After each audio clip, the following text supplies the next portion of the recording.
Kung isa kang estudyante or teacher ay kailangan na kailangan mo to. Isang problema nga ng mga estudyante ay yung napakaraming handouts na kung kailan mo kailangan ay hindi mo naman mahanap. Bigyan natin ng solusyon ang problemang yan gamit lang ang ating 6-hole puncher. May guide na nga to ng iba't ibang sizes ng paper kaya hindi ka na mamomroblema pa kung paano siya gamitin.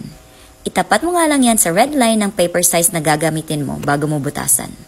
Push mo nga lang tong parang red na button dito dahil iyan magiging guide mo. Itapat mo lang ang second to the last hole bago ang next sponge. Short bond paper nga ang gamit ko dito kaya tinapat ko na sa pang-apat na butas para sa last sponge. 5 sheets ang maximum na kayang butasan ng puncher na to. At napakabilis lang din gawin to in less than 5 minutes makakagawa ka na ng notebook mo. Itong plastic ring binder nga ang pwede at compatible sa puncher na to at kung may sobra ay pwede mo lang gupitin.